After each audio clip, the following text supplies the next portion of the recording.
Hello and welcome to this video tutorial from Computergaga.com. In this video we are going to look at how to apply a heat map to your Excel data. Now a heat map is a great way to show comparative data on your spreadsheet.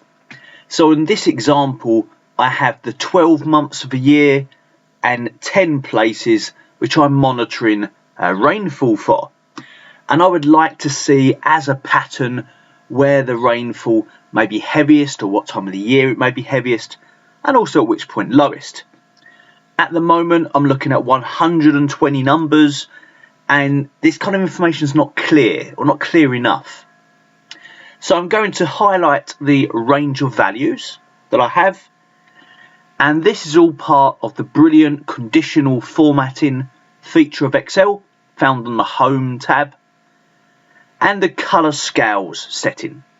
So we're going to apply a free colour scale, and they immediately start providing what they think are common kind of choices of colours and shades that you may be interested in. Bear in mind you can choose whatever shade, whatever colour you want.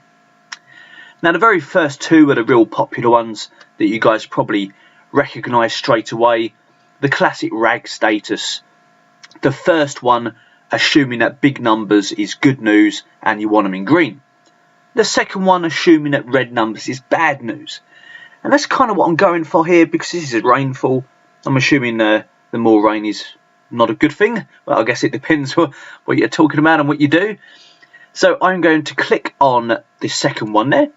I want to know where the rainfall is heaviest, and I would like that in a red colour. So immediately it applies a shade from green to red, depending on the size of the value. Now the smaller values will be that darker shade of green, and the bigger values will be that darker shade of red, which you can really notice in Allentown straight away, and to a degree in kind of Akron and in Albany as well. Whereas especially in this kind of bottom or in all the corners really, you're getting a little bit more green apart from the three places mentioned. So you can see that rainfall was lowest at the start and end of the year, especially in the first two and last two places. We're getting that kind of picture. It's clearly darker and more orange and kind of yellow in the middle part of the year. Now, if I was to highlight that range again, which is not necessarily a bad idea, but you don't necessarily have to do that with conditional formatting. I could just click anywhere on this spreadsheet. And if I go back to the conditional formatting button, you can manage these rules, and you can edit them, as I say, to use any colour you wish, any value you wish.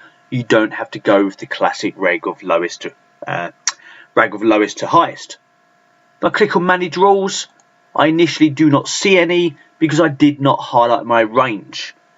But at the top, I can change it to this worksheet from that drop down list.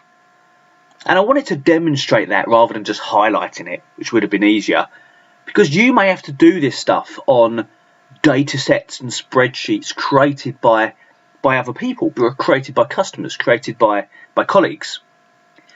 Now I can see my graded colour scale here.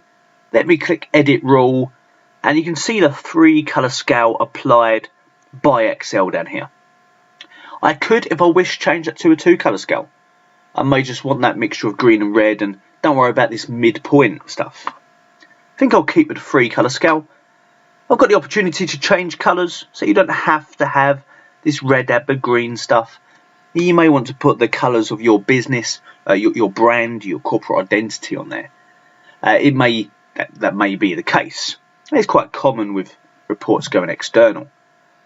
Now you can see it's done the lowest value, as I mentioned, and the highest value by default.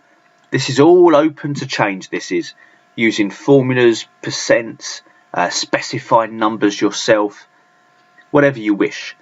And just for a basic demonstration, you can see it's got lowest and highest value. I'm not quite happy with that. Highest rainfall, lowest rainfall there. Percentile in the middle, finding an accurate midpoint.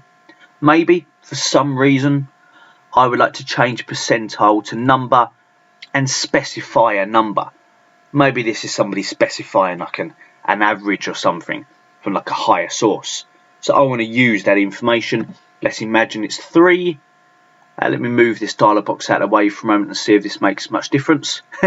I'll click OK, and then I'll click Apply. And when I click Apply, you may notice some of the colours just changed. They've just got a lot more green over here. And if I click OK, so I guess there is an argument that has exaggerated even further that the rainfall was clearly heavier in this kind of mid part of the year. The exception really, these two places really shining out that they don't suffer as much. And I guess that information was not as clear when I first opened this spreadsheet and we just had a bunch of numbers. Did you really notice that straight off the page? I guess not. And really clear that the rainfall was heaviest in Allentown from the months of May to September. There's no hiding that information among the trees right now. And that is the benefit of these heat maps, making your data come to life. That's the benefit of conditional formatting in general, but this heat map idea showing that a scale of values is a really, really useful reporting tool for your dashboards and your scorecards, etc. I hope you found that video useful. Please check out some of our other video tutorials on our YouTube channel and come check us out at Computergaga.com.